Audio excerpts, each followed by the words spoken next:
Welcome everyone to another edition of Gavin Reshaw Presents. Whoever you are, wherever you are, I hope you are blessed. Of course, we have a special guest that's supposed to arrive. The Honorable Judge Joe Brown is going to be stopping by. So I can't wait to hear from him about a lot of things that are going on. We always love the judge's input. You guys can subscribe to the YouTube channel Jibu2786 and my YouTube channel Gavin Reshaw. You also check out Twitter and follow me at GavinRich2786. And those that are watching on Periscope right now, I want to thank you all for tuning in. We're going to be talking a lot today. There's a lot of things that are going on with censorship in particular. That's why I wanted to bring the judge on about those topics, including Donald Trump being suspended from Twitter. That's very interesting. Earlier today, even it was announced that Twitter has lost almost $5 billion in market value after they decided to ban Donald Trump. When you go woke, you get broke. In other news too, we're going to be talking about this thing at the Capitol. His brother Eugene Chapman, of course, was the brother that you saw in the infamous video, I should say, of him walking around, running upstairs by himself, not even using his gun, but a baton to fight off a mob and to draw them away from the Senate floor, keep them away from the Senate because he's being hailed as a hero. We're going to go in depth about that.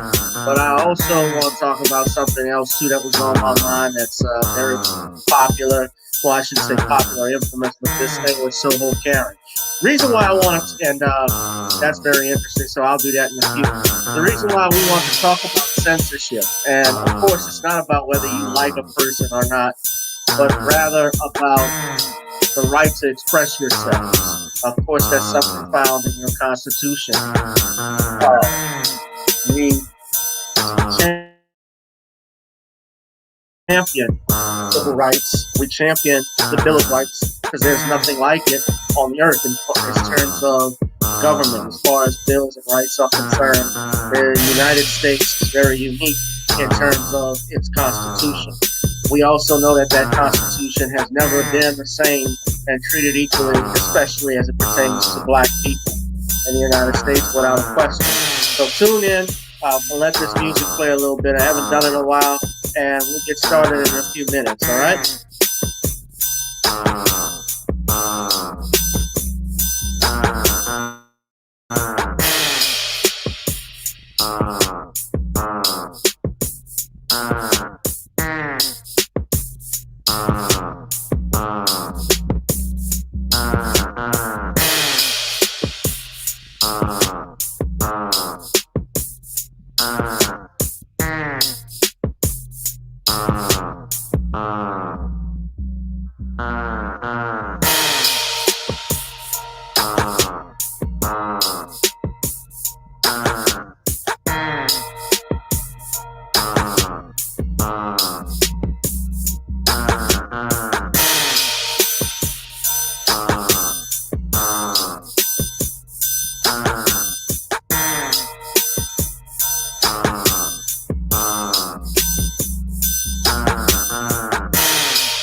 Hit that Cash App, hit that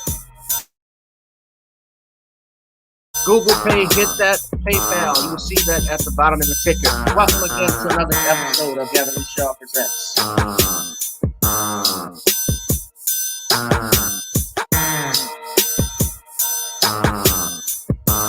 Because I can sing you some better music. Oh, this music is perfect, brother. I love this. The beat drops. Archibald, originated right.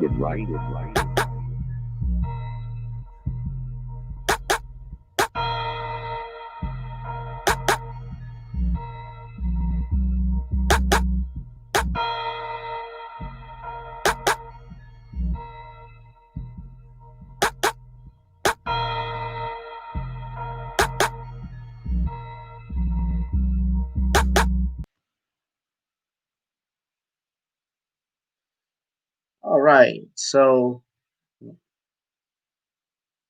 welcome everyone. We are live.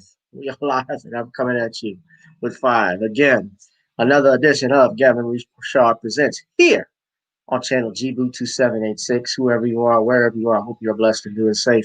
We are waiting for our guest of honor, the Honorable Judge Joe Brown, the Honorable Judge Joe Brown, who is going to be stopping by to give us some knowledge and wisdom and to get down for all things that's going around town. Judge Joe is running a little bit late. He told me he had some things he had to handle, so uh, we may get a chance to talk to him briefly or not. If so, we're still going to keep this thing moving because there's a lot that's going on I'd like to talk about.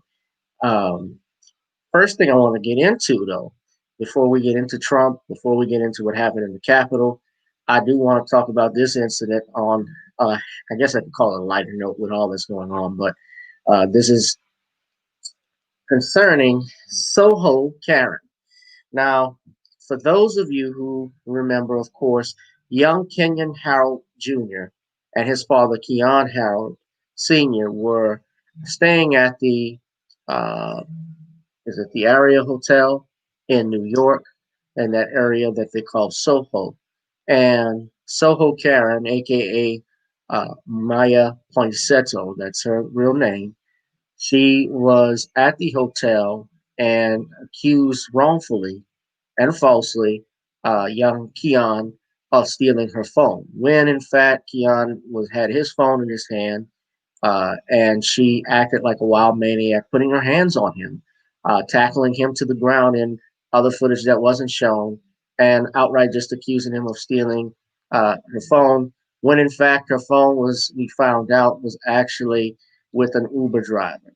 You're going to see video footage, of course, of her interview with Gayle King, and apparently she incriminates herself and further proves how much of a nut job she is. So before we get into that, let me just say shout out to everyone that's watching. We got 7 people. I know, and this is going to relate to what's going on right now. I have damn near 600 followers on YouTube.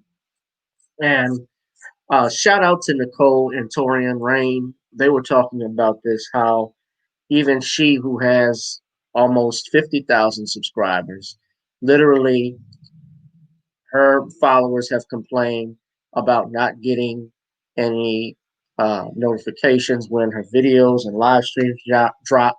There have been complaints also from different people about not getting any notifications of video uploads. YouTube has put shadow bans on different uh, than various. Uh, I want to say if you want to use the term conscious uh, platforms, you can, but various platforms who do not consort to their agenda and to what they are trying to push, they have censored. They have literally censored them. They have put shadow bans on them. Last night, I was watching the Black Channel and the Black Authority, and I think no more than an hour of his show, immediately I got a blank screen on there saying that this live stream was no longer available, and I looked and looked and I couldn't find it. I heard Vicky Dillard even had her string pulled in the middle of her uh, actual live stream. So it has happened. YouTube has been on that, and we're going to talk in particular, if I get a chance with the judge, how hypocritical Twitter, YouTube, Facebook, and these other platforms are when it comes to banning Donald Trump, when they are, in fact, and this is my opinion, responsible for why Donald Trump came in power in the first place. And let's look at this. He's had a Twitter. He has had his Facebook account. And he has done and said a lot of things even before he was elected president. The things that he's talked about with regards to that crippled reporter, from other things such as about blacks, whether he's talked about Mexicans and the wall and so forth. He has always said these things, and he's always said them even on social media through Twitter, and yet no one complained about it. Twitter didn't block him then, and neither did Facebook. But yet you can put block him certainly after this incident happened, and ban Minister Farrakhan for not even saying remotely the things close to what Donald Trump has said and done. And that is the hypocrisy of YouTube and Facebook. I will get into that even more in a second because we will talk about what's happened with Twitter. But let us focus on what happened with Soho Karen and Gayle King. This is actually the arraignment. If you guys will take a look at this, and shout out to the sister.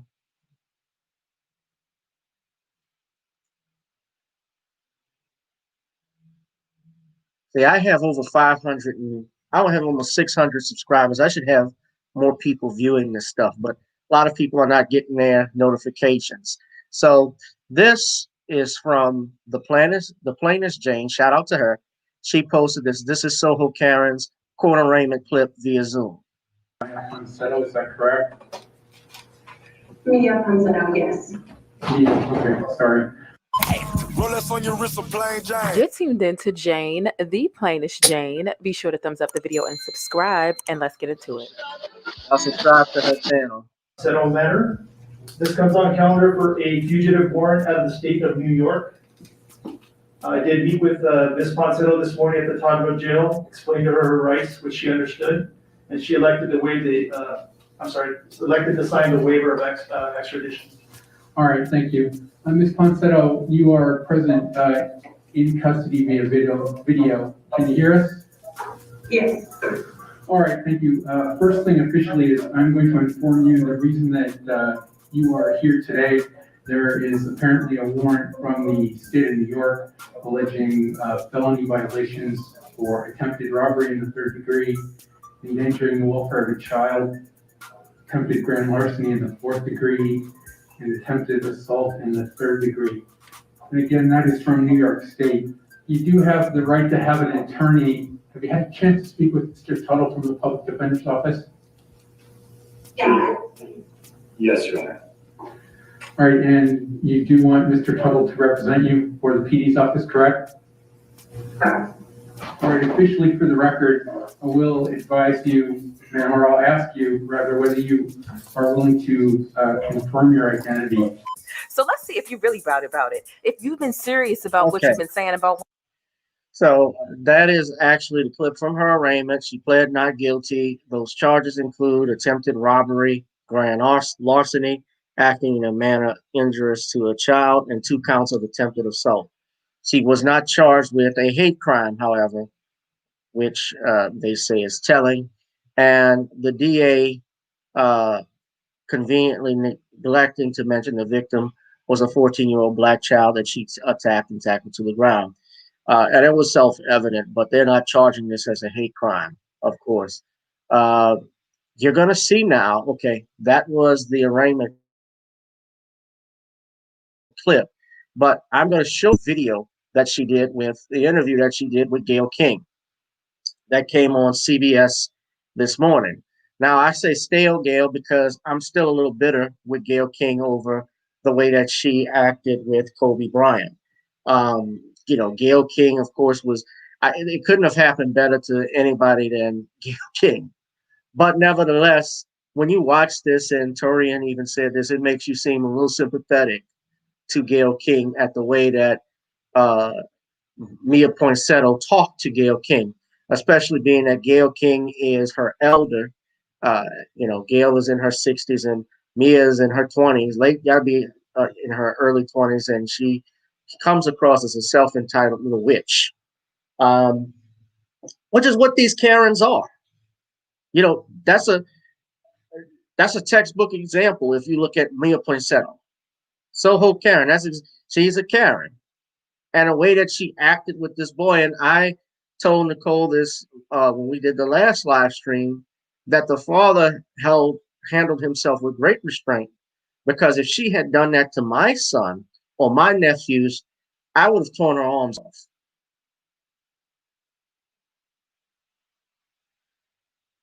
Fuck her. Bossa Queenie says, laugh out loud. I don't like Soho Karen, but Gayle King had it coming. Well, let's play the clip without further ado. Let us play the clip.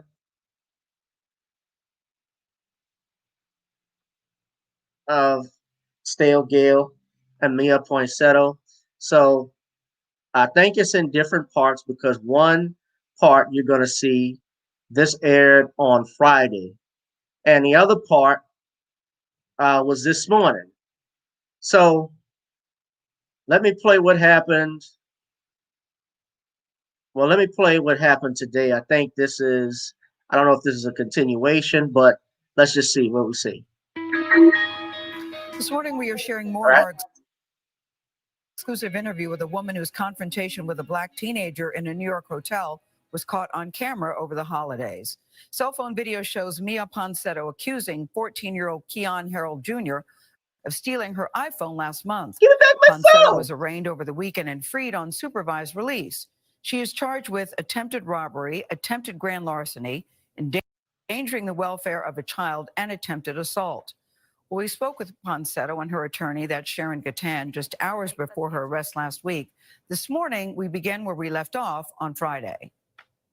Okay, wait. You So let me seem to- stop. Let me go back to, since they left off from where they were on Friday. You need to see it from the beginning. So let me go back.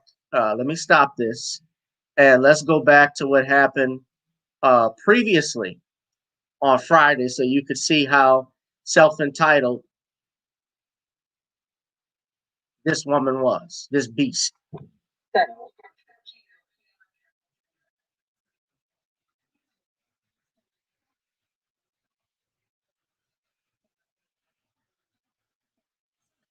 So this is the first video, okay? This is from Friday. What you see two black people? No, I'm not letting him walk away with my phone. My phone! My phone! Now, the video shows Poinsettia trying to stop the teenager from leaving the hotel lobby and then rushing toward them. Hotel surveillance video shows the 22-year-old woman tackling Keon Jr. Now, he never had the phone. It turned up several minutes later at the hotel. New York City detectives went to California yesterday to coordinate Poinsettia's arrest in connection with the confrontation. She was contacted at a traffic stop in Ventura County near Los Angeles. Officials say that police had to pull her out of the car when she refused to get out. Now, in an exclusive interview, we had just done that interview yesterday afternoon. Her lawyer spoke with us before she was arrested. They told us that NYPD had not yet contacted them. Mia, help me understand. What made you think that Keon had your phone? That's why I'm confused. Why did you think he had it? I was approaching the people that had been exiting the hotel because in my mind, anybody exiting is probably the one that might be the one that is trying to steal my phone. I admit. All right, hold on. Let me just say this. I don't believe that for a second. I think she saw dark chocolate. I think she was trying to cop a feel on a boy, all that tackling she was doing. She had, look at how she looks now, thinking of him. You wanted some milk chocolate, didn't you? Take a look. Yeah, look at her lawyer as well. Her lawyer's like, why am I doing this shit? You're going to see, too, the lawyer gets frustrated. The lawyer doesn't even say anything during this, but no, I think she was trying to cop a feel on the kid. The way she tackled him. She wanted to see if it's true. She was Madame von Ribbentrop from Blazing Saddles. Remember the late, great Madeline Kahn and Cleavon Little in that scene when they're in the dock? I want to know the German lady, the German singer. Is it true what they say? Is it true? Is it true? You hear the zipper. Whoop! It's true. It's true. Oh, it's true.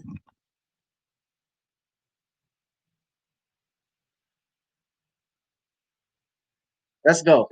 That is trying to steal my phone. I admit, yes, I could have approached the situation differently or maybe not yelled at I know him that was like a horrible that and made him accent. feel, maybe some sort of inferior way, making him feel as if I was like hurting his feelings because that's not my intention. I consider myself Hurting to be his super sweet. I feelings. really never ever meant for it You to didn't just like you didn't just hurt his feelings. You assaulted him. But let's go on. hurt him or his We don't have a lot father. of time. either. Are you saying that you were stopping everybody in the lobby, asking them about your phone? Is that what you're saying? Not everyone, just the people that in the meantime, while the hotel manager was checking the footage, I just wanted to do my part as best as I could. You just described yourself as super sweet. I know you've seen the video. When you look at the video, the reaction seems very extreme. It doesn't seem like it's someone who's super sweet. How would you feel if you were alone in New York and you're going to spend time with your family during the holidays and you lose the one thing that gets stolen from you that has all of the access to the only way that you're able to get back home? I just don't think I would randomly attack people is what I'm saying to you. I know you said you could have handled it better, but I just don't think. Gail looks like a second grade teacher that's near retirement, by the way. I even think of that. Remember when she did that infamous R. Kelly video interview, and she talks to Robert, Robert, just like a little kid. Where's your assignment, Robert? Did you handle this appropriate, Mia? I'm very ashamed of you, class. Let me turn it off, Oprah's lover. I would randomly attack people in the manner in which you did. What do you think when you look at that video? You're standing there in your leggings and your flip-flops, and it looks like you're just going nuts, for lack of a better word. No, I'm not letting him. Gail's right about that. I don't feel that is who I am as a person. I don't feel like this one mistake does define me, but I do sincerely, from the bottom of my heart, apologize that if I made the son feel as if I assaulted him, or if I hurt his feelings, or the father's feelings. I don't believe one mistake. Notice she doesn't say. She says, "I'm sorry if I hurt his feelings and his father's feelings, if I made them feel insulted in any way," but she doesn't say, "I'm sorry for tackling him to the ground. I'm sorry that I profiled him. I'm sorry that I touched him."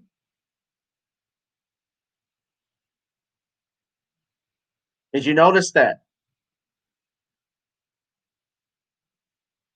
I'm trying not to analyze this video much too longer, but I'm just going to let it play. I know I do my breakdowns on it, but you guys hear it for yourselves. Defines anybody, but I think when I look at that particular video, you did more than just accuse him. The video seems to show that you physically attacked this young boy. You do see that too, right? But at the end of the day, the dad did end up she's grabbing below the slamming me to the pants. ground and pulling my hair and throwing me and dragging me across the ground. So I will say that. Yeah, but I think, the video we saw, it looked like you had just attacked his son. Yeah, the footage shows me attacking his son. Of attacking him how? Yelling at him? Yes. Okay, I apologize. Can we move on? I know you're saying I don't need to, I just want to apologize, but I do think that there should be some context to your actions that day. Okay, so basically, She's incriminating herself too, by the way. If I made the son feel as if I assaulted him, or if I hurt his feelings, or the father's feelings. I don't believe one mistake defines anybody, but I think when I look at that particular video, you did more than just accuse him. The video seems to show that you physically attacked this young. Look what her hand is. Look where her arm is. She's not going for a phone.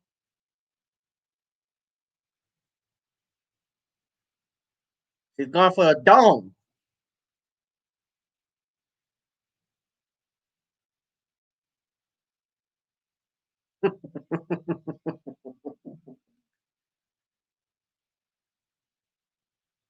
She says, "A future NBA star in my future? Oh yes. Give me your phone. Give me your phone. Give me my phone. You can take my number."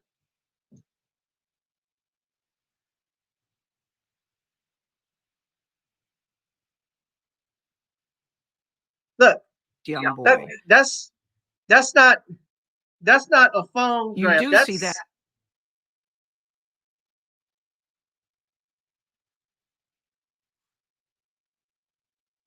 I mean, she tried to do some hack. She tried to pick this kid up.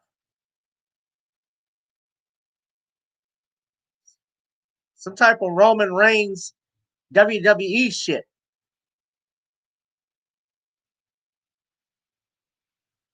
She looks like a groupie. That's how groupies look. That's the groupie position.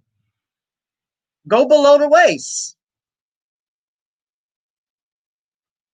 That too, right? But at the end of the day, the dad did end up like slamming me to the ground and pulling my I'd have hair slammed you too, and bitch. throwing me and dragging me across the ground. So I will say that. Yeah, but I think, you know, the video we saw, it looked like you had just attacked his son. I'd have slammed Yeah, your ass too. footage You touched my shows kid. me attacking his son. Of attacking him how? Yelling at him? Yes. Okay, I apologize. Can we move on? I know you're saying I don't need to, I just want to apologize, but I do think that there should be some context to your actions that day. Okay, so basically, I'm a 22-year-old girl. I racism is how is one girl accusing a guy Look at the about a lawyer. phone She hasn't even intervened yet. a crime? Where is the context in that? Mia, What is the deeper Mia, story it's here? not, that's not the problem. You have to at least understand your actions that day. You seem to have attacked this little boy, this young boy, this teenager. You seem to have attacked this teenager about the phone. And then it turned out he didn't even have your phone. Look, she's cutting her That's eyes the thing. away. I mean, you're saying, look, I'm 22 years old. You're 22 years Here old, but you comes. are old enough to know better. So I will say you're 22. I Right, get Gail. it. Enough. Enough. The hotel. Oh, she put the hand. Oh, that's a perfect place to put it. Look at the lawyer now. Hold on. To know better. So I will Wait, say you're let me rewind 22. it. I Right, get Gail. it. Enough. She put the hand out. Enough. There we go. The lawyer is like, you fucked up now, didn't you? You fucked up now, didn't you? You know that, huh?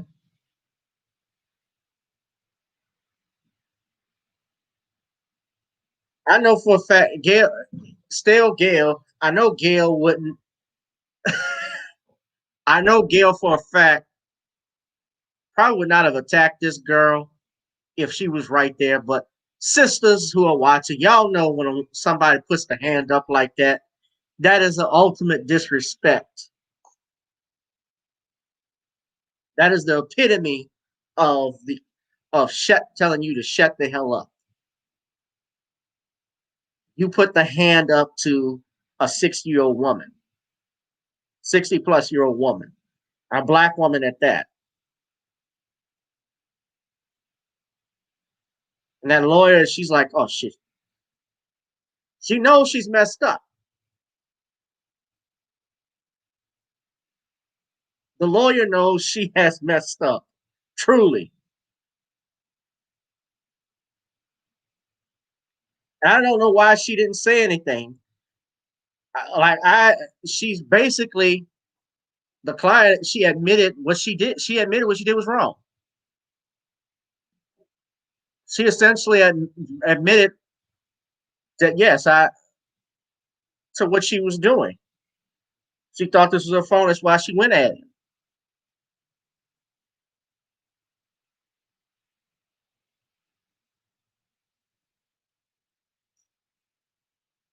Enough. The hotel did have my phone. The hotel did end up having my phone. I did get my belongings returned to me. All right. Oh, wow. Right, Gail. Enough. That was my favorite part. Enough. Now, the Harold It family's couldn't have- lawyer released a statement I last got to night. say, it couldn't have happened to a better person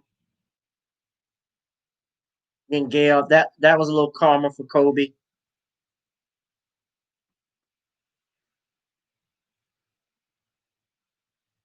Gail looks like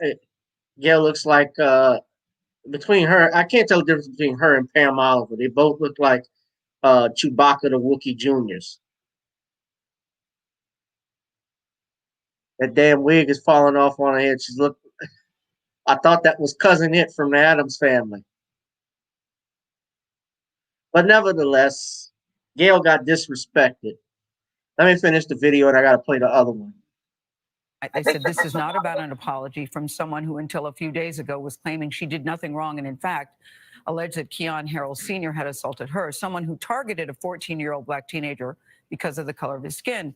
We'll have more of our interview with Miss Mia Ponsetto on Monday. You know, I actually felt for the attorney there who was really trying to help her. And then, you know, when she interjected, Mia would get upset about that. She insisted that she's not racial profiling. She has an explanation about that.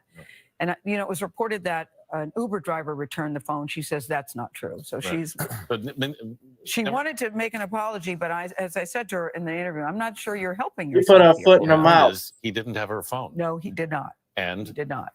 Interesting choice of hat, by the way. Yeah.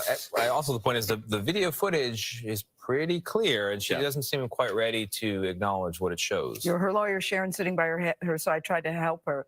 It's interesting you would point out. Lawyer didn't do a thing. Sharon said, you know, you might want to remove that hat. No. And she refused to do that too. So it was an interesting afternoon. Because she's a little self-entitled bitch. You know, I said, have Excuse me. NYPD been in touch with you? They had not. That's how she interesting acted. That right after that interview, that she was stopped and then arrested. Well, she said she didn't understand why it's a crime. Well, she might learn now. Yeah. It's a very sad story, though. Really, it is a very sad story. I think something sad about her and the fact that the trauma that she put forth.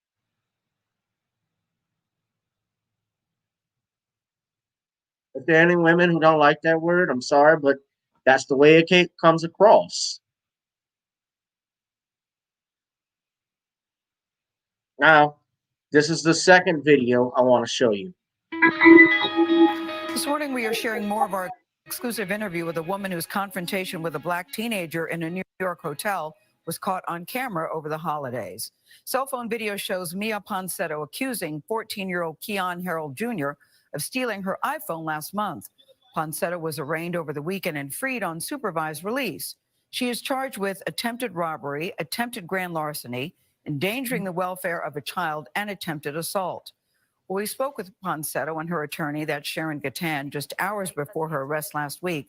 This morning, we began where we left off on Friday. You seem to have attacked this teenager about the phone, and then it turned out he didn't even have your phone. Okay, so that's the thing. I mean, you're saying, look, I'm 22 years old. You're 22 years old, but you are old enough to know better. Oh, the hotel So I will say you're 22. I get it. Enough. The hotel did have my phone. The hotel did end up having my phone. I did get my belongings returned to me. So maybe. Oh, I got to show y'all this. Enough. This is in 3D. Enough. Never past the Kearney. You got to understand it.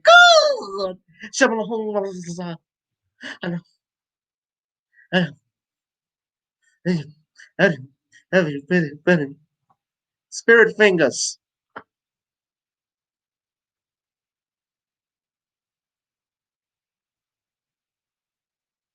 It wasn't him, but at the same time, how is it so that as soon as I get asked to leave the premises after I had accused this person of stealing my phone, how is it that all of a sudden they just miraculously have my phone when I come back? And it didn't seem as if my accusations really bothered the son and the father, because they were just enjoying a nice meal right after this whole encounter. But all I'm saying, I don't know if you. Mia, I don't know if you could say what, and I'm sorry. Whether they were so I would love to make this short and sweet, Gail. Mia, look, she's talking over Gail. That day. Take us back to that day. We've all seen the video. Okay, so I arrived back to the hotel after grabbing some Starbucks. I had noticed my phone had been missing, so I just approached the hotel manager, asked him if he could just check the footage. In my opinion, I was like, okay, any person walking down could possibly be the person. The lawyer, let me go back to the lawyer. I mean, she's stone-faced. I don't know what Gail, of course, the video is edited, because it's not something typically where you're just shooting straight. They edit it for time and content. But so far, when you look at this video compared to the other video, this lawyer has not said one thing. And she's basically sat in the same position. Just look at her. if he could kindly just check the footage. In my opinion, I was like, okay, any person walking down could possibly be the person that might have had my phone. I wasn't racial profiling whatsoever. I'm a woman. I'm Puerto Rican. I'm like a woman of color. I'm Italian, Greek, Puerto Rican. You keep saying you're Puerto Rican. Does that mean that you can't be racist because you're saying you're a woman of color? Is that what you mean? Yeah. Exactly. That's a perfect meme right there. I didn't even, because you're Puerto Rican, Greek, and Italian, you can't be racist.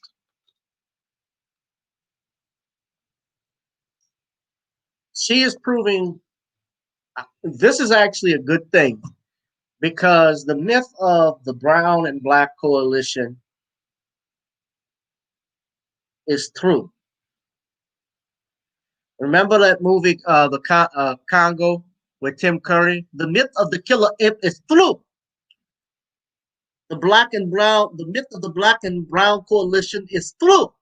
It is a myth.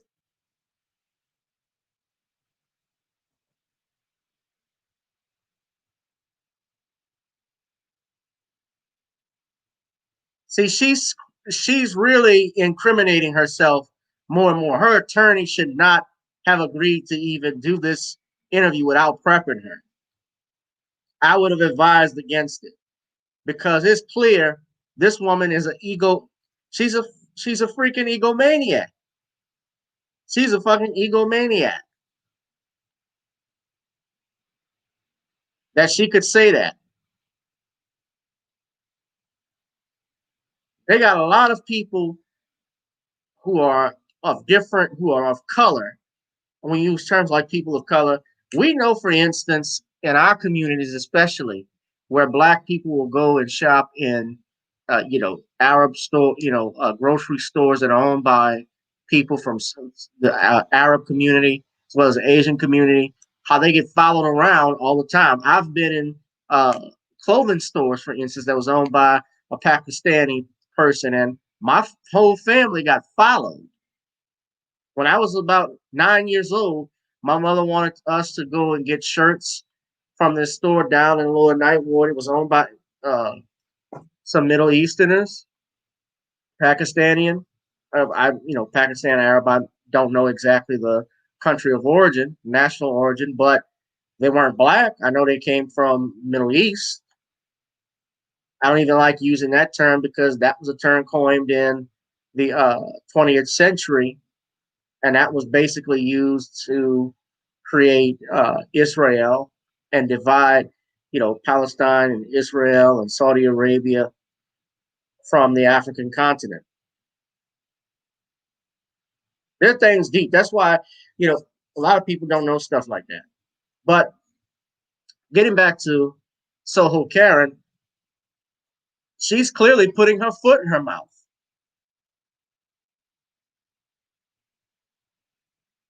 We knew that she wasn't just a white girl, but she's mentioning all these things as if she can't be racist. We know otherwise, because they are in when many of these groups, especially those who are, come over from Asia, those that come from like India and so forth, in China, they identify with white supremacist culture. They identify with the dominant society, as Tariq Rashid would say. Hispanics in particular, not all, and I'm not saying and trying to generalize everybody to say every person is racist or every person is bad. No, I don't believe that. But I know there's a culture out there that certainly demonizes black. Let's continue the video. I would disagree that people of color can be racist too. Do you believe that you should pay a price for this? I don't feel that my accusation is a crime. But it's more than the accusation. It's the way that you tackled him. It seems. You said that you look at that tape and that's not who you are. I think I could have just asked the hotel manager. So yes, I could have stepped aside, or the father and I, we immediately could have started just speaking at a lower tone, and probably that would have handled the whole situation a lot better. With all due respect, when Mr. Harold was talking to you, it seemed to me that he was responding to you because you had accused his son. I'm saying that both of us. I said both of us. You see two black people? No, I'm not letting him walk away. bottom line is this issue is much bigger than now she speaks. I think Mia is appreciative thing. Attorney Sharon Gatan sat with Ponsetto That's through the Sharon entire Gatan. interview and wanted her client to feel empowered to tell her own story. But Gatan also felt it important to provide context on Ponsetto's state of mind at the time of the incident. So let me just boil it down. She was a 22-year-old woman alone in New York. No one is with her. Her entire contacts, flight arrangements, Wi-Fi, emails, Apple Pay, her funds, her money is all on that phone. She agreed that her behavior and her actions were definitely less than elegant, shall we say, and less than graceful and less than what anyone else would do. And she agreed, and she wouldn't have repeated it. It's been reported that your phone was returned to you by an Uber driver. Is that true? That is not true because I arrived at the hotel with my phone in my hand. Okay, who returned your phone to you? The hotel. So if you arrived with it in your hand, how did Keon get it if he's coming downstairs? Where did you misplace it at? And despite the fact that, yeah, and I know how lawyers do this because I'm a lawyer myself, she's doing her job. It doesn't change the fact that you still touched this kid. Now, honestly, the charges that she's facing, I know for a fact a lot of people wanted a hate crime charge, but I know for a fact they don't go through that because they got to prove each element beyond a reasonable doubt. I honestly don't think she's going to do a lot of time for something like this. But let's continue the video. Receptionist. Mia, where had the phone been? Why don't we ask the hotel receptionist? Mia, to be honest, I'm telling you, you seem to be not remorseful, to have no contrition, that you're almost a little flippant about this. You have to understand, for this teenage boy who says that he was shattered. I'm traumatized. You're traumatized too because. Yeah, and I'm sorry. I'm sorry from the bottom of my heart. He is honestly, he's 14, and that's what they're claiming. That's what they're claiming. I'm 22. I've lived probably just the same amount of life as him. Like honestly, I'm just as a kid at heart as he is. I feel sorry that I made the family go through like all of that stress, but at the same time, it wasn't just them going through that. I just don't think that you helped yourself by your behavior. When you looked at that video, what did you think? What did you think, Mia, when you looked at the video? You already asked me that in the beginning of the interview. I'm not going over it again. I with real questions and real heart and real sincere apologies. Let 2021 be the moment of healing. Seriously. All right. What would you want an interview with real questions? I'll give you the floor. What would you like us to know, Mia? That I'm sincerely sorry to the family and the dad and the son for making them feel as if I was racist towards them when that is not making them feel. She's not apologizing. During the interview, Ponsetto kept interrupting her attorney, and Sharon Gatan says her client went off script. According to her lawyer, Ponsetto was prepared for this interview. They had talked about it. They had gone over it. But the 22-year-old, she says, decided to disregard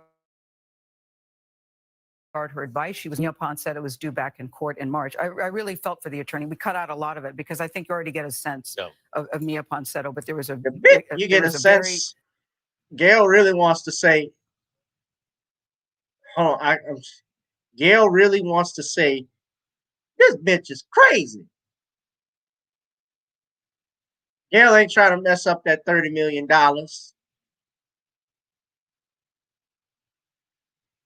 Gail don't want to mess up that money.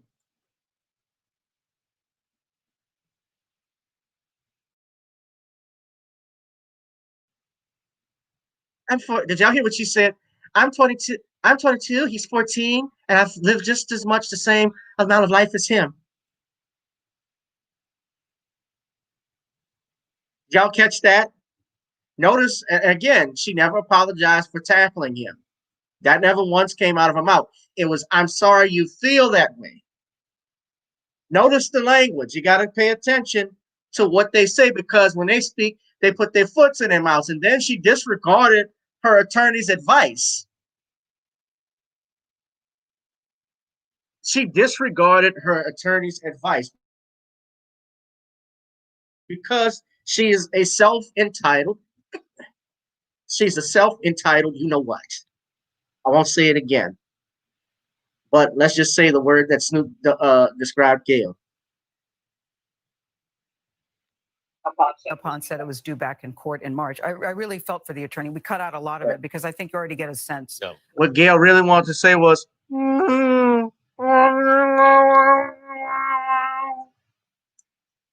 of Mia Ponsetto, but there was a big.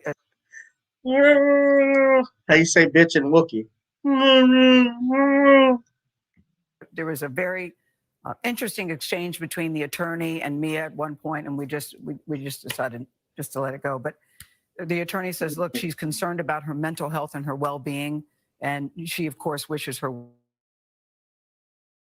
well. And I could see it worked very, very hard to try to guide her client during the interview, and it just, you know, I think it's hard when you have a client that doesn't pay attention to what you're saying. I think that's very difficult. It's difficult to sit there in silence while your client essentially gets herself in trouble. And judging by the backlash over the weekend to the first part of your Gail was gonna kill her like she was Kylo Ren when he killed Han Solo.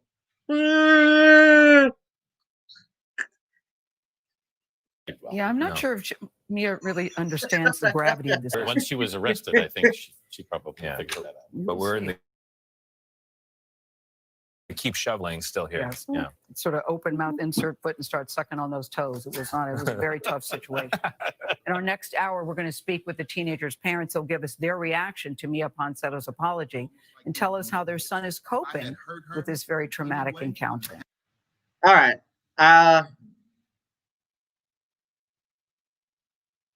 But yeah, I'm gonna give Gail the credit where the credit is due. And I guess y'all want to hear the response by the parents. We were hearing from the parents of a 14-year-old teenager who was allegedly attacked by a woman in a New York hotel and then wrongly accused of taking her phone. Jazz musician Keon Harrell recorded this video of Mia Ponsetto approaching his son Keon Harrell Jr. and then falsely accusing him of stealing the phone. Surveillance video later shows her tackle the teenager to the ground. Ponsetto now faces a series of charges, including attempted assault. They came and got her from New York, too. What's up, Brother Tim? How he's coping with this very traumatic incident and for their reaction to her apology and arrest. I'm happy that she's been arrested, but that's only the first step in a very big conversation that needs to happen here in America that has to do with racial profiling. If I had done that, what Mia Ponsetto done to my son, I'd be in jail now. If I had hurt her in any way, I'd be in jail now. We wouldn't even be able to have this conversation. As a Black man, every day I walk outside, I have to play the perfect game, almost like throwing a no-hitter, just to be believed. No, you can't. No. I'm the manager of the hotel. I don't care. This is my son. The hotel has said, Keon, that they believe that it should have been handled differently. I'm so angry. I'm so angry at that hotel because this could have been de-escalated. I know she's a mom. De-escalated a long time ago. We talked to Mia Ponsetto, who said, I mean, she's doing too much. Like, she's been crying a lot. I've seen her on TV crying a lot. You know, then seeing them with Al Sharpton and Ben Crump, and well, you know, Al Sharpton more than anything. You know, I don't have any faith in Al Sharpton. You guys should know by now.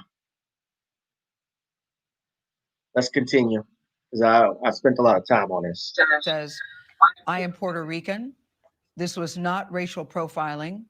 I just really panicked because I didn't have my phone.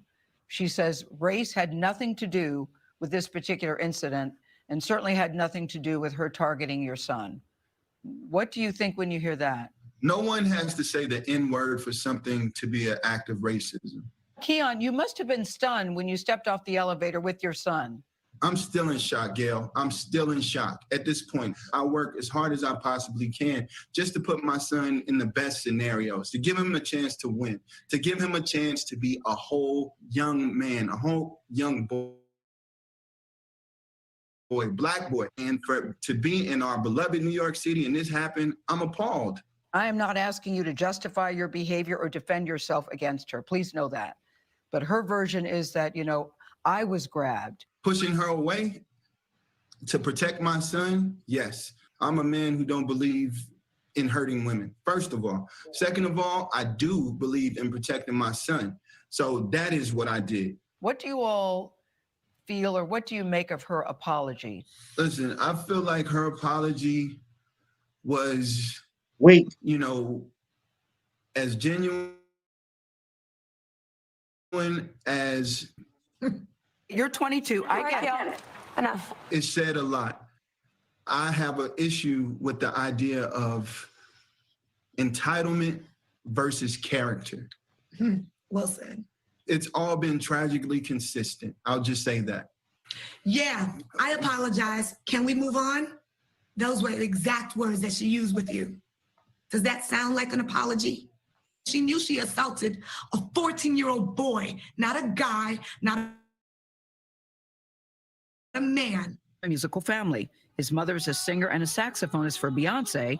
His father is a Grammy Award-winning trumpeter. They say they are using music to help their son heal from this incident. Thank God my friends alive. Keon Jr. wrote a song called Unjustified Times, and he recorded it with friends while he played the drums. Kat, I'd like to know how he's doing.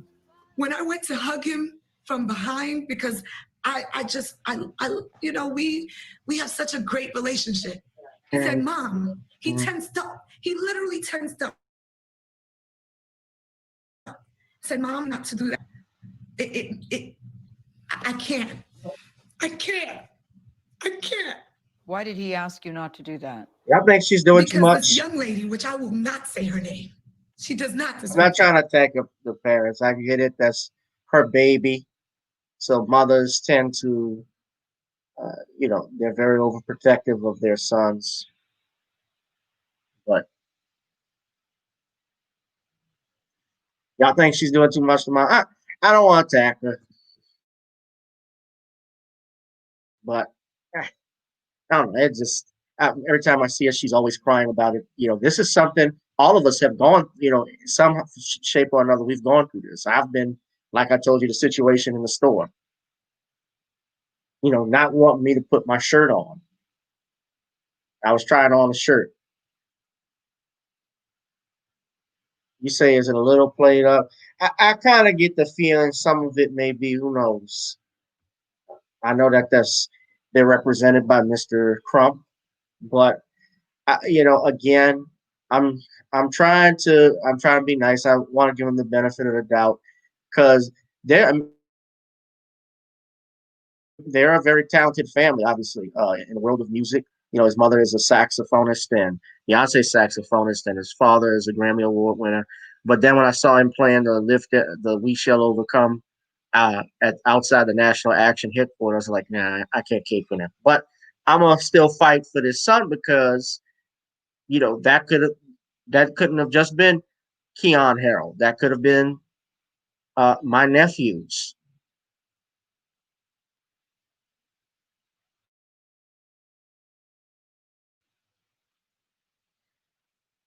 No, you say no, she has to play it up to stop these trashy people.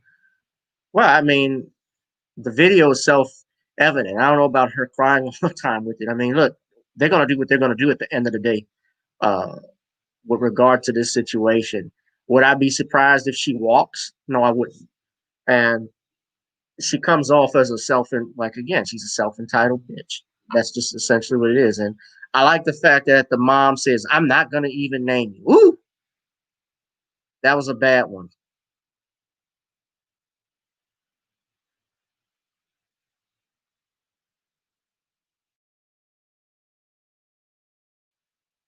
All right, so this young lady blindsided him in the hotel. He keeps on asking the question, why? Like, why me, Mom? You know I wouldn't steal anything. I didn't know her. Why? As a mother, to have to answer that question. It's tough to look in her being arrested more than what it is, because the person who killed Trayvon Martin is free. The person who blamed Emmett Till is still alive.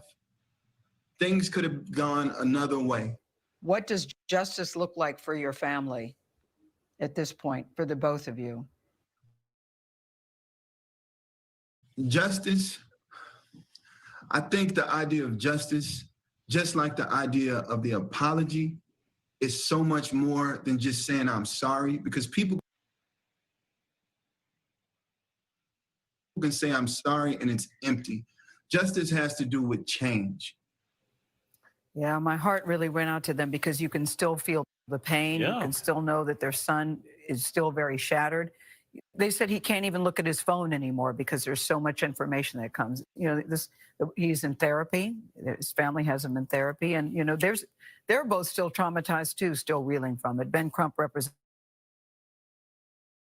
him and was saying it will send a message that just because this woman, who appeared to be a white woman, she's now saying she's Puerto Rican, was believed over the word of the people, of the father and son who said, look, we didn't do this. And she's right, that it could have been de-escalated. You know, on the tape, you can hear Keon Sr. saying, you know, do the iPhone feature. Do the iPhone, find my iPhone feature. It would have solved it just right then and there. Well, and if you lose your phone, do you go up to some random person and attack them? No, I don't intend to start doing that. No, I don't think that's there's so many layers of wrong here. Right. All right. So I spent enough time on that, but that's the latest with Soho Karen. And, you know, I don't know if she's going to be full time with this thing. Obviously, I was breaking the video down. I didn't want to spend too much time on it because we were trying to get into our next topic with the Capitol. But honestly, yeah, I wouldn't be surprised if she walks from this.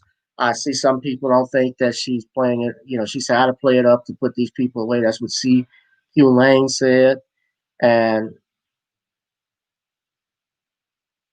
also, Queenie, you think it was a little played up.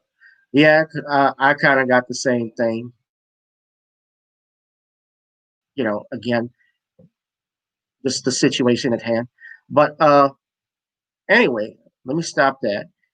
I want to talk about this because I was hoping we would get the judge on.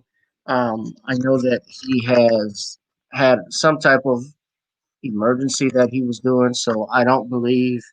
I just spoke to him on the phone about an hour ago. He was supposed to come on and he's going to notify me whether he would have been able to or not. But I know that he's dealing with, so I don't think that he's will be dropping in at this particular point. But what I want to do, of course, move on and talk about something else. Uh, you guys, of course, have heard the news that Trump's account on Twitter had been blocked. They have permanently banned Donald Trump from Twitter, as well as Facebook, as well as Instagram and other social media platforms. He cannot tweet under his Donald J. Trump name. His official account, his 45 account with Twitter, his presidential account, meaning which is separate. And that's another thing. Trump has been breaking the rules for a while because he was tweeting things on uh, his personal Twitter account. He was tweeting about governments, you know, what they were planning to do with the government issues and government policies that relating to those things on his personal phone, which is not legal, but he was getting away with it for a while. Nobody said anyway. This thing happens at the Capitol, and of course, as a result of it, everybody now wants to play hero. Well, this actually happened earlier today. Twitter stopped, and it's not just Twitter, but Twitter, Facebook. Uh, well, when I talk about stock, Twitter stock is fumbled. But as well, another thing that was banned was the company Parler. Parler has been kicked off by off of different platforms, including Google and Apple and Amazon, I believe, because Trump has an account with Parler, and that was set up by conservatives. Now, whether I like whether it's Republican or Democrat, I look at what is in the best interest of myself and my people, not whether I like a person or not or what they say. Sometimes what a person says, a lot of people say things that I don't like, but you know, it's what they do that even impacts you the most. You know, damn what a motherfucker says. Like my mom says, it's water under the bridge. But it is true. Words do hurt. Words do have impact, and you can be prosecuted for some words. I don't know if So, nevertheless, Twitter loses $5 billion in market value after Trump is permanently barred from the platform. So their stock price tumbled as much as 12% on Monday, erasing $5 billion from its market capitalization. This is from Markets Insider. Uh, the tumble followed the social media group's permanent suspension of President Donald Trump's account on Friday. After a close review of recent tweets from the real Donald Trump account and the context around them, we have permanently suspended the account due to risk of further incitement of Twitter said. Trump, who has had about 88 million followers, generated enormous publicity for the platform with his controversial and incendiary tweets over the past 6 years. So, for the past 6 years, let's look at this. Trump has been on Twitter saying a lot of things. Remember the videos, the things he's tweeted, especially about, of course, to grab him by the puss, which was a video that was leaked out from 10 years ago. It wasn't put on Twitter, but that was leaked out to the press during the election. And they had that for a long time. If they wanted to release it, they could have. They didn't. You also talk about the things he's did with regards to the, whether it's the ice bucket challenge, whether it's his comments about building a wall, incendiary tweets he's made about blacks. I remember talk about how the blacks love me. That was something even made back in before when Twitter was just kicking off. I think beyond 6 years, he has been on Twitter. He's always said things about people. The stuff he talked about. Was it Megyn Kelly or whoever it was? He was talking about one of the moderators at the Republican debates back in 2016. He's always said and done shit. What's the difference? People say, well, the difference now is he incited a felony, he incited a riot. Well, you got to look at the actual terms and things that he said. He gave an hour-long speech. And again, this is not me defending Donald Trump. This is not me condoning what he has done and said. And certainly he has his followers who are racist. He has his followers who are insane. There are black people, again, who have voted for him. And that was because they weren't interested in what he said. It's like they were interested in the policies that were beneficial to them and the fact that they were being neglected by the Democrats. You see, I call out the Democrats as much as I call out the Republicans. I don't just sit and think that I belong to a particular political party. And unfortunately, we have people who think you got to think a certain way, and it doesn't work that way. It does not work that way.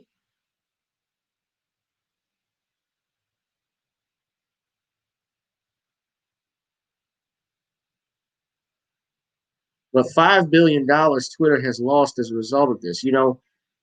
Again, when I started earlier in this live stream talking about freedom of speech, I talked about what was going on with being shadow banned by Facebook and YouTube, particular YouTube. I should have more people on this live stream than what I'm seeing right now. And I'm not the only one. These companies, these tech companies like Twitter and Facebook and YouTube are very powerful. They are extremely powerful. Remember, they got their lawsuits right now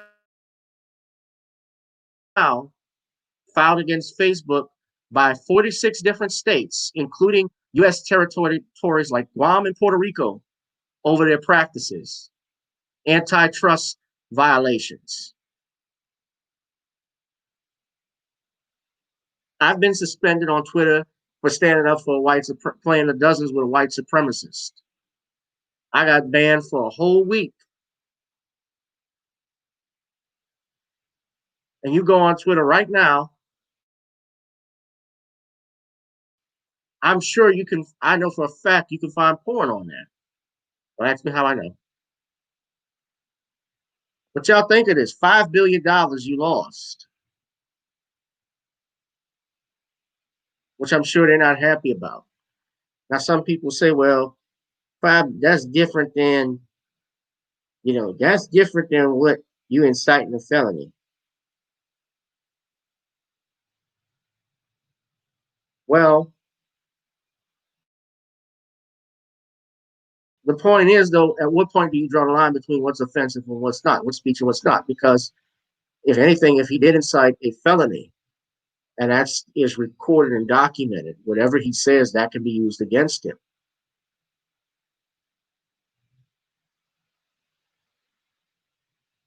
But that has happened to me where I've been suspended. I'm wondering whether we draw the line with this, because it's not about Donald Trump, and people think that's about me supporting Trump. If you think that, then you're an idiot. It's the same way if you're loyal to the Democrats, you're an idiot. If you're just flat out loyal, you don't question anything, good, they're going to do all this for this and that, and you don't question judgment, then something is wrong with you. And I would say the same thing to somebody that's strictly loyal to the Republicans. I think Larry Elder, he's not only a fucking idiot, he's a coon.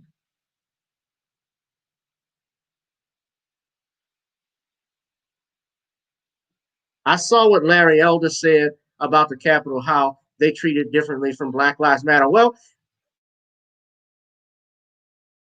he's kind of right on that point, because Black Lives Matter, they don't go to the Capitol. Black Lives Matter has gone to your neighborhoods and tear up your streets, your communities, your stores. Whenever there's a riot, even before Black BLM started, we would do that. Like, who directs that? One thing I could say, that at least these people didn't go into their neighborhoods. They didn't burn up Lexington, Kentucky.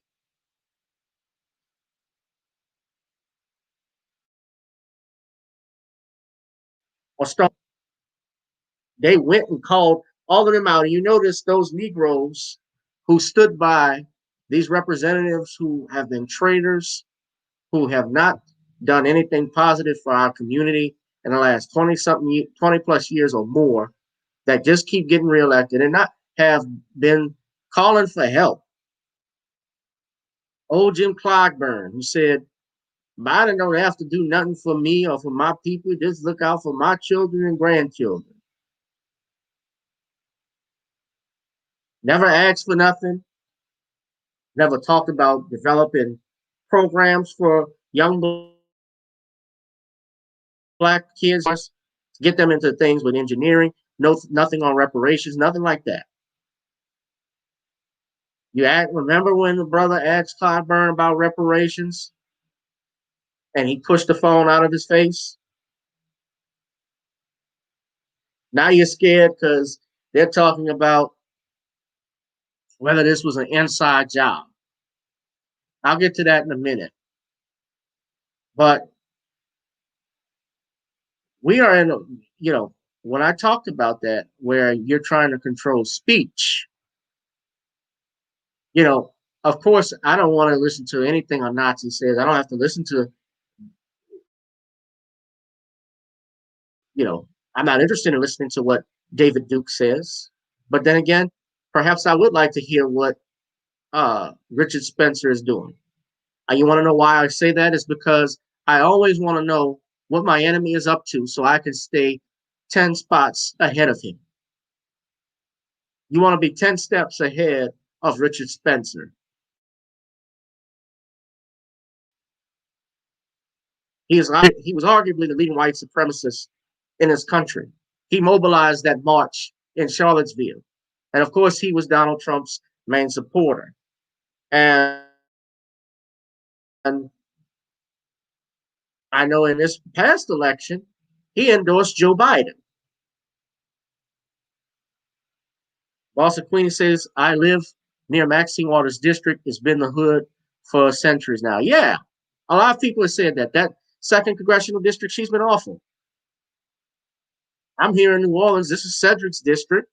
And I know of Cedric. What has he what have these people advocated here in New Orleans East? We got a whole homeless population under the I-10 bridge.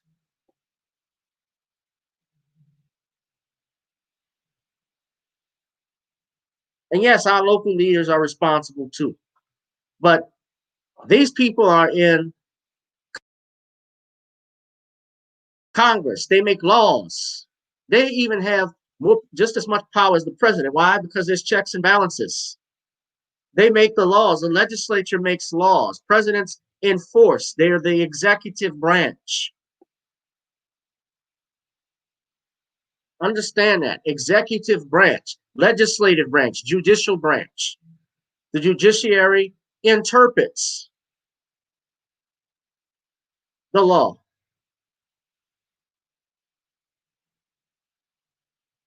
We have to be careful with banning things. You know, Dr. Boyce Watkins talked about why he's on Parler. I was talking with a judge about it. I want to get judge's opinion, why it mattered that Twitter banned Trump, why we should be worried. And he said it flat out. It's because remember something very interesting that happened a couple of years ago when they sued Trump over his personal Twitter account because they wanted to see he had blocked several people from his platform. And the judges, the federal judges, actually ruled in favor of Trump because they said, well, you made this is a public platform. While you may be a private company, you open it public for dialogue. So big tech companies, while there may not be something I can at this moment where I would directly sue and have standing for, because the Bill of Rights is for government position, is to protect you from the government. There is still an issue to be said when a big tech company can suspend the president. I'm not a fan of Trump. That's not what I'm saying. I'm telling you all what goes around comes around.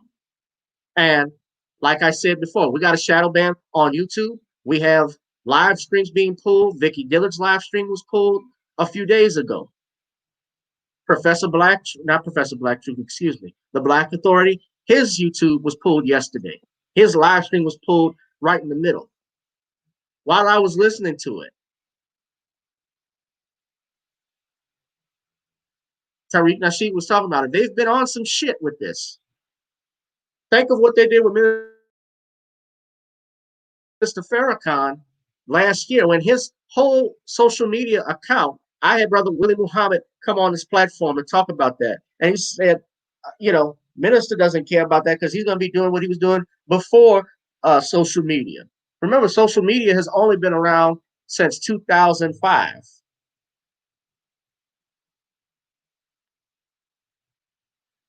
Roughly around 2005 is when Facebook got started.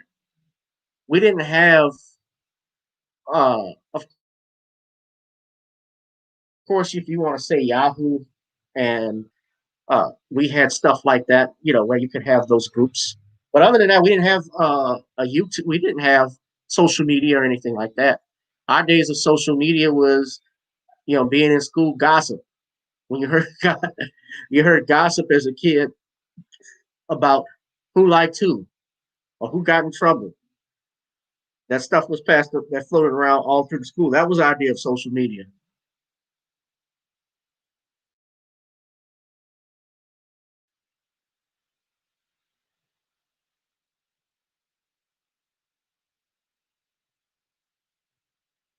It goes both ways, and that's the point that I'm making. It's not about whether you like somebody or not. And that point brings fascism. If you look at it, if you are opposed to things that are, the same people who oppose Trump and who oppose his views, these are some of these same people that want to force LGBTQ, and by that I mean I'm not talking about gay people, but the agenda, a militant agenda that they want to force on people, to say you will accept this, attack Christians, attack Black people, attack those that have a difference in opinion. See, I don't like that. I don't like it when you want to attack conservatives, but just praise everything liberals do. There are some things liberals do that I don't like. And there are things that people who identify as conservative, I don't like, and I call them out.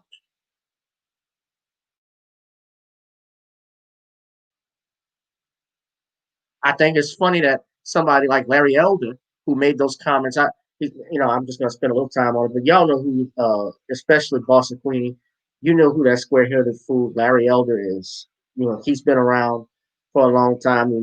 I remember him from the O.J. Simpson case, because that's how a lot of these people made their bread and butter. And practically any and everything that is against black people, he goes along with. He doesn't have.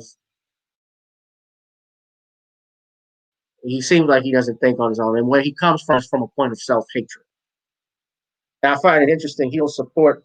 I was reading. He supported things like he supports, you know, policies like that. He'll support LGBTQ. He'll support. I just find it funny when people will support other groups but not their own. You support gay marriage, but you don't support affirmative action for black people. I never understood that. You understand what I'm saying?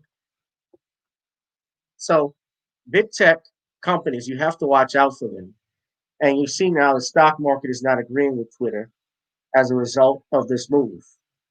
And I just explained to you why it is a threat to freedom of speech, because with freedom of speech, we are slowly becoming a fascist country. You know, if there is censorship, then fascism is not far behind. Yeah, yeah. Larry Elder's a punk. He's a white man's stooge. That's the way I look at Larry Elder. You know, he's no different than Clyburn. You know, who Clyburn reminds me of. Clyburn reminds me of that episode of Good Times when JJ was trying to take out that rich black girl to the debutante ball, and when they got into the Evans household and the family looked around, they didn't even want to be there. Remember that? That's Clyburn. Tell me I'm wrong. Hold on.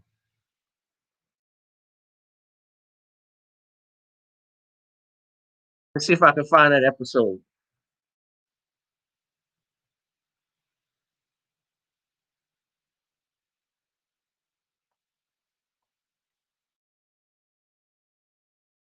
Yeah, that was a debutante ball. Y'all remember this? Hold on. I'll get a YouTube strike. I'm gonna get a YouTube strike if I play all of this, but I want to see this thing. Junior, this is your home. This is one place you don't break and run from nobody.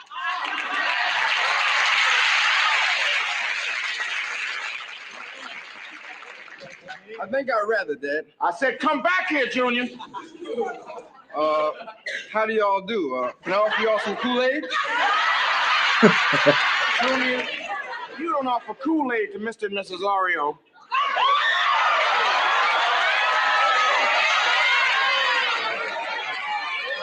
See, it's got to be imported champagne with custom-made bubbles. Ain't that right, Cookie? That cuts it.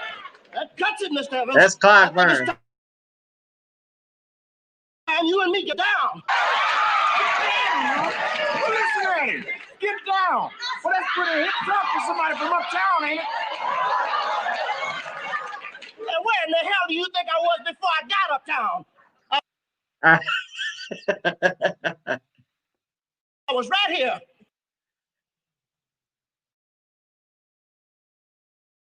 He looks just like him. Remember this too. He was that same character actor. He died, I think, in the 70s, but he was in an episode of Jeffersons. Remember when he was talking about getting off welfare, and George kicked him out. Learn to conduct yourself proper in a man's home, then we could talk business.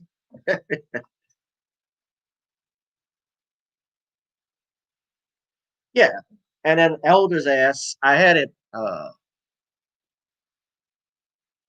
And, again, if we go back to this riot, and Larry, and what Larry Elder said and so forth. I don't want to spend too much time on him, but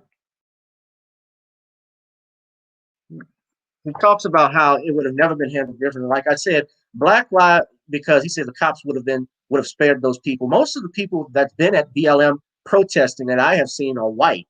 We have not seen I think I have seen it mixed with black and Hispanic, but I have seen, and you guys know I've been critical of BLM because their platform is extremely radical, and they are certainly uh, led, it is a white organization, the LGBTQ front. So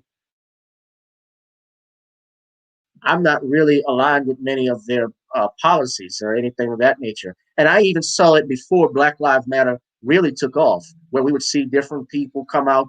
Whenever we were protesting, I would see somebody holding Socialist Party signs and Communist Party signs of that nature. They always come out and try to mix in with us and mingle and hand out all of these pamphlets and literature that I would get.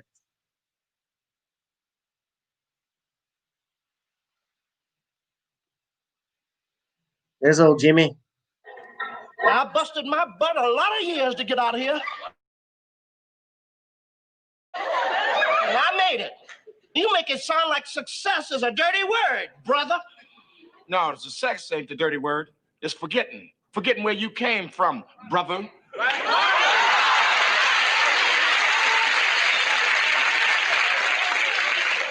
right, I'm forgetting. I don't want to know the stink of the ghetto no more. And that goes for my wife and my daughter. But what the hell you think I want for my family, man? All right, that was a classic episode. Yeah, but that explains, people that have that mindset. Like, I got mine, you should get yours. And when I look at the riot, the protesters that were out there, I shouldn't just say protesters. They were rioters and looters, like they did us. And there was some people who were protesting, but there are people. I look at it on this side. This Congress has failed in its representation of the American people. You think of it, millions of, they debated for the last several months as to whether or not to the American people, another stimulus check. And instead, in this COVID relief bill that they were passing and going to put on Trump's desk, they included,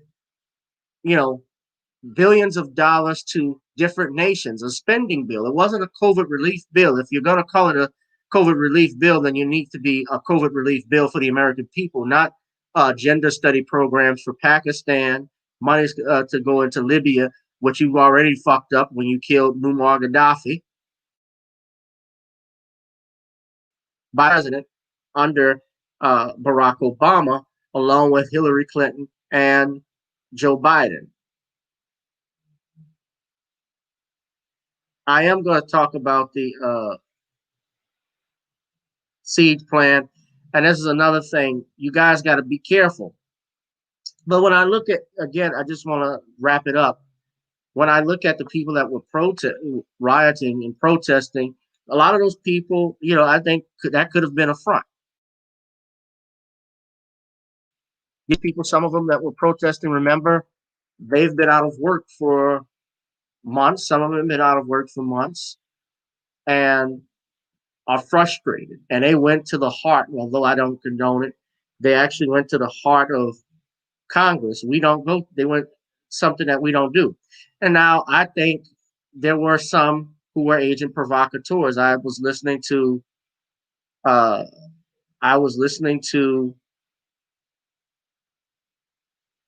Dr. Boyce Watkins talking to Angela Stanton King, where she said she saw, I believe it was gasoline and propane tank. Well, at some propane tanks or something that were on the sidewalk, they were just sitting there. Remember, that's just like about a year ago, where they talked about how there was just an empty area in Chicago where kids can go and pick up guns. Who leaves those there? That's the question we got to ask. And they go into Congress, and Then you see this brother.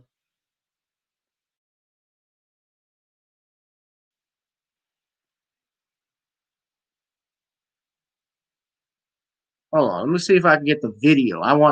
You're gonna see the picture of him, but Eugene Goodman was the brother that he's being held a hero, which he is, because he was a lone officer that faced down that mob and diverted them away from the Senate floor.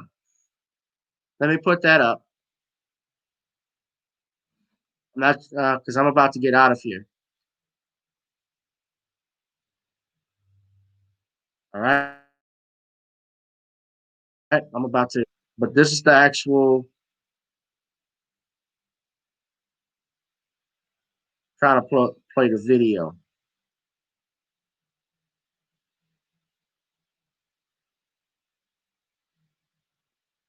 All right.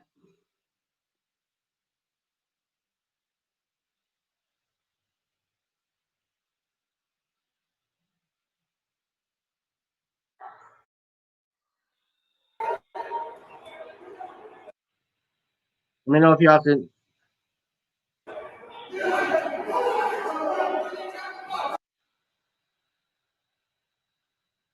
Now, I don't know whose camera this is. Sorry, it's just taking a long time to load. All right. Now, he's got his gun there.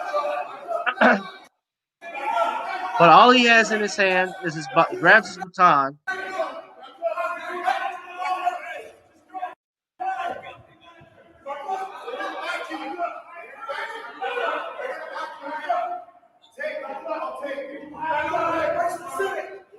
Second floor.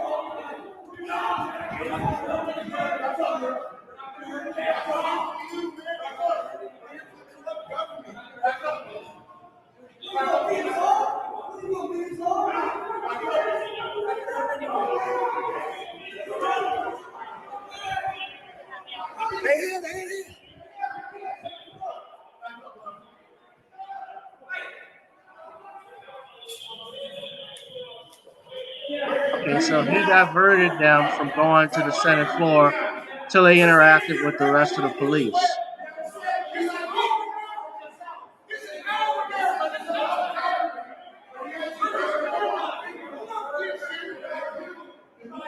Okay, so that was Eugene Goodman. That was the brother that you saw in that video. And he's being hailed as a hero. If they left him alone, Eugene, brother, I would think of either they quitting or getting a raise, probably doubling your salary, because you richly deserved it for doing your job. And Capitol Police, I already showed a video when I was here with brothers Sean James and Pastor Clenard Childress. The last episode we did, we talked about how some of it looked staged because we saw the videos of the police officers actually opening up the doors, open up the gates.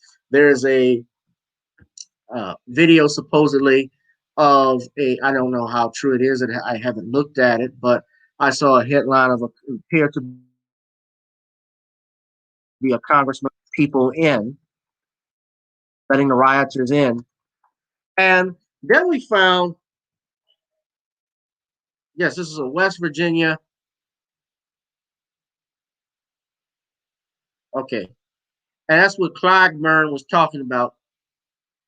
But I'm looking here, and Lord, I don't like quoting TMZ, but Oregon State Capitol, Representative Mike Neerman intentionally opened state capitol door to let them in. So this is something completely different.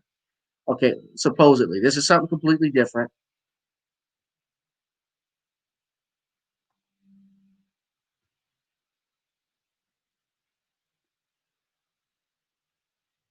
Let me show y'all. Shout out to all of those that are watching, joining us right now. Hit that Cash App, please. Gavin Reshard Esquire, we're bringing you hot fire today.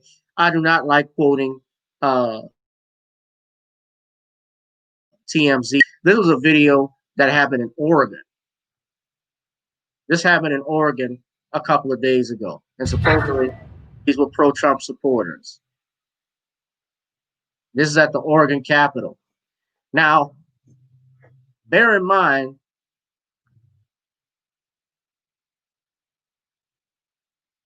okay, wait. I thought it shared. I got, huh. I'm sorry, everyone. It got kicked out, it seems. Let me.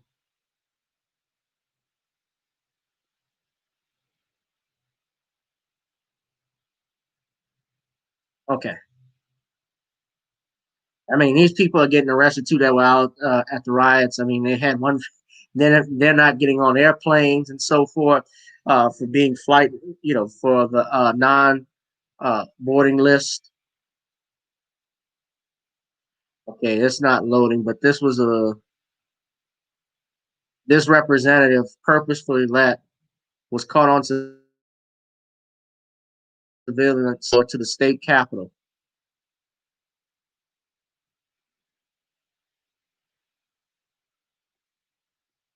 Oh. Some people ask what happened to Judge Joe Brown. Judge had he had a personal issue that he had to deal with, so he will not come on tonight. Sadly, I just spoke on the phone with him and hadn't heard back. So he closes the door, he opens the door, and essentially they let themselves in.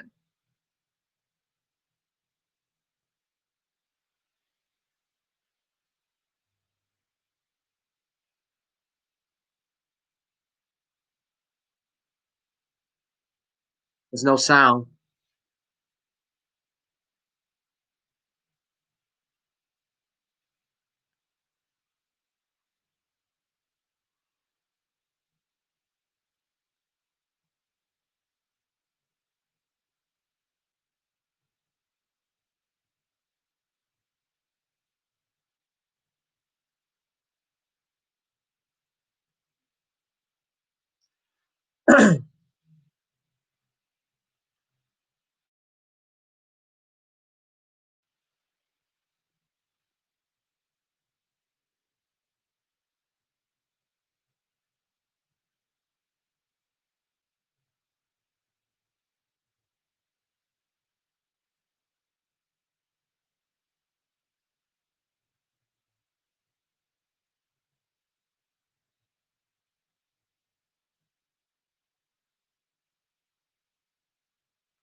Oh, it was a C. Y'all see that?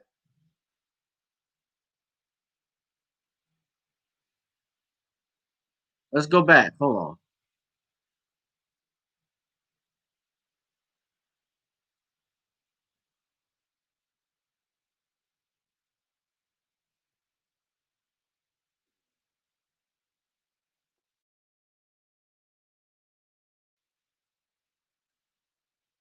I mean, they just walked in.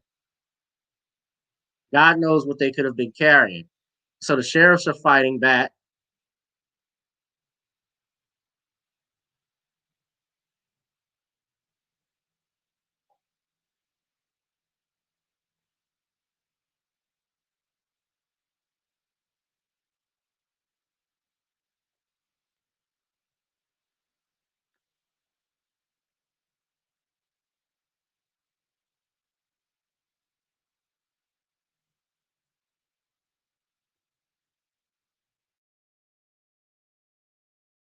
Okay, y'all. All right. Sorry, guys. I'm having a computer issue. It appears to be some technical difficulties, but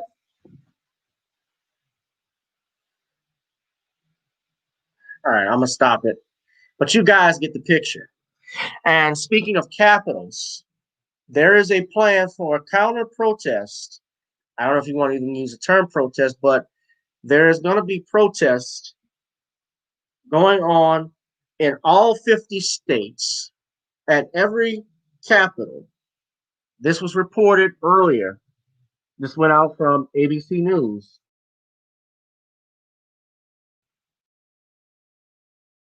An armed protest. This is an FBI memo that went out. I'm going to show it for you all. I'm trying to share the screen. Armed protests being planned at all 50 state capitals, FBI bulletin says. This is an internal FBI note obtained by ABC News shows warnings of a huge uprising starting this week and running through at least Inauguration Day.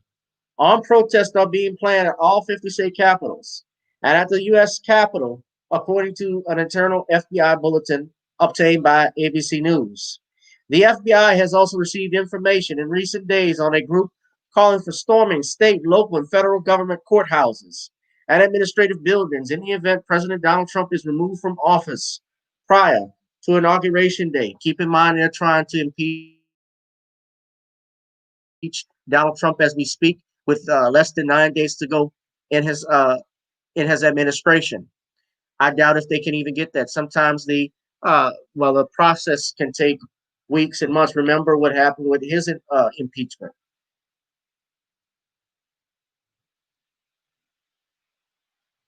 The FBI received information about an identified armed group intended to travel to Washington, D.C. on January 16th, the bulletin read. They have warned that if Congress attempts to remove POTUS via the 25th Amendment, a huge uprising will occur. Federal law enforcement officials have advised police agencies to increase their security posture at state houses around the country following the riot at the U.S. Capitol, law enforcement sources told ABC. I won't say too much and go further, but you guys can pull up this article. I will leave it in the comment box. But another thing, too, I forgot to mention this about the free speech issue with Twitter and how hypocritical they are. Remember, there were calls, even a hashtag saying hang Pence. Well, by law, and I'm not a Mike Pence fan at all. I think he would be even worse than Donald Trump. But by law, threatening a federal official, any federal official is an offense, and yet alone the vice president. They did not censor that, just for the record. That was trending. So who is trying to create these uprisings? We have to be careful. But that is the article. There's a actual plan for a rally in all 50 states.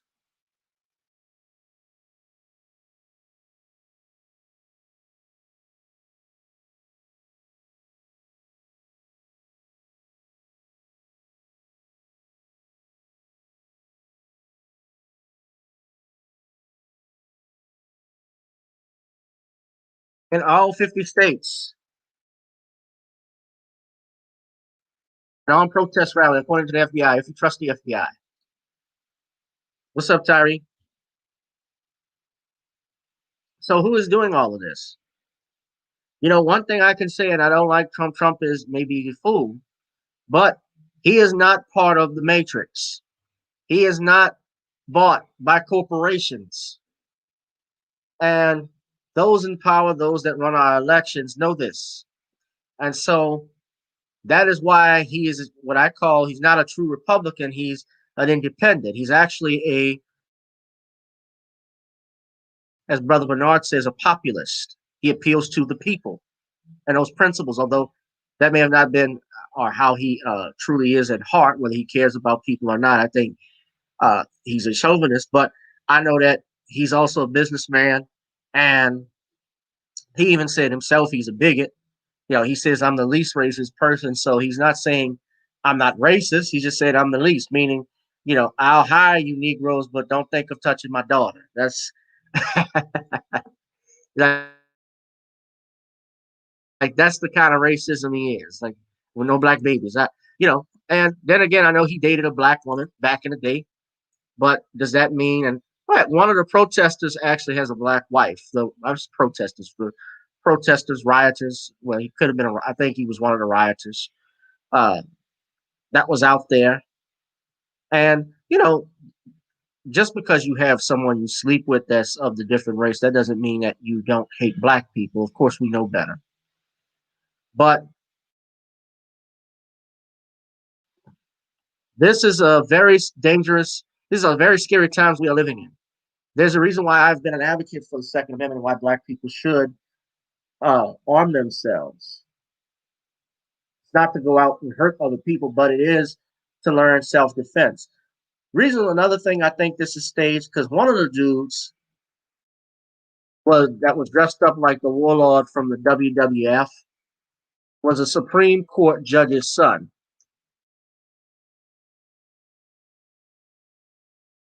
From New York.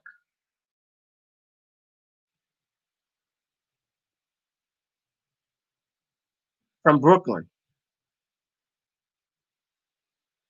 Look at this.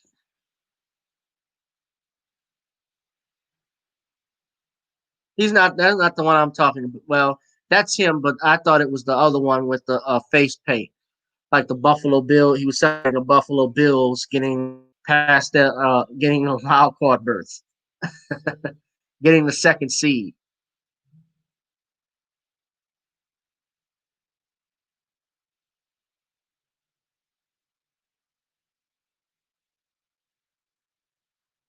Says the man's father is Shlomo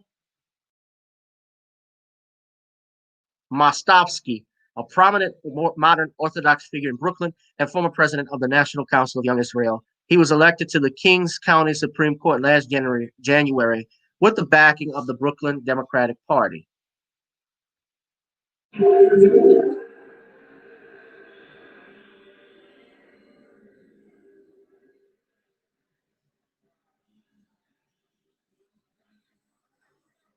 These guys don't care about heat.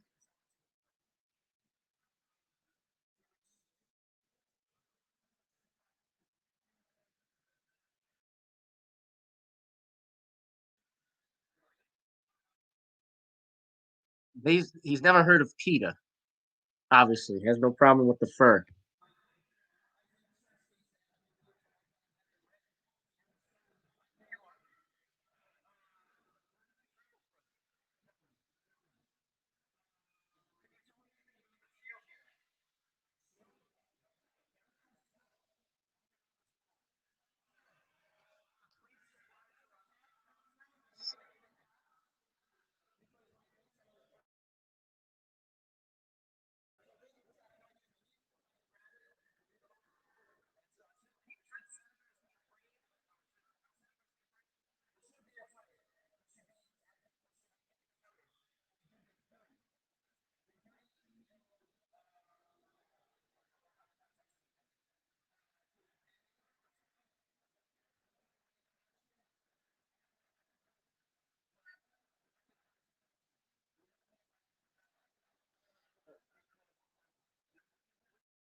He gave his real name too.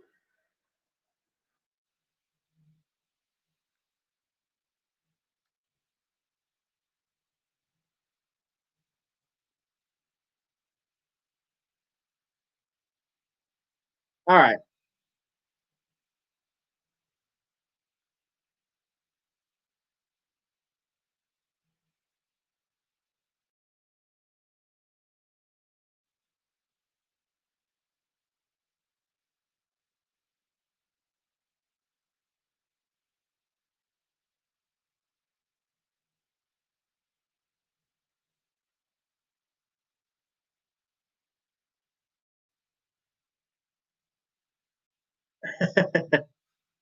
Sorry, I was reading something. So Shlomo's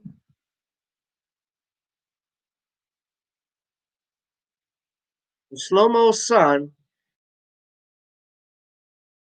I remember that was Shlomo, like the movie Lucky Number 7. Shlomo was the rabbi that was the Jewish mafia boss, played by Ben Kingsley. Shlomo Jr., Aaron, is in big trouble. And look, he's marching, of course, with this asshole with the Confederate flag.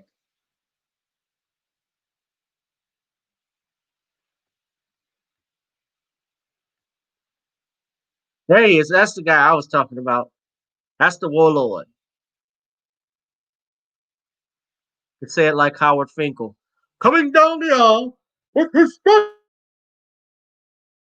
manager, the Dr. Scott Sick, weighing in at 204 pounds with 100 that's firm.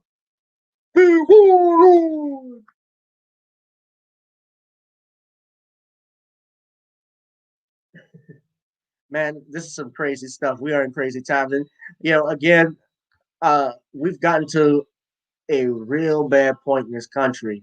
It's been going on for years, and I think a lot of people want to blame it on Trump, and he's part of it. But our congressional leaders also play a part in this too. I'm going to get on out of here. I'm sorry about the judge not coming in. Judge Jill Brown, he was supposed to text me back, but I take it he got into some trouble. I know he was handling some business, so sometimes those things happen. Judge may or may not come back. The judge usually he'll come in, and sometimes things happen. That's just how things work. But I wanted to come on, get on with you guys because I know you all were waiting for him, and this was some stuff that we could discuss. Uh,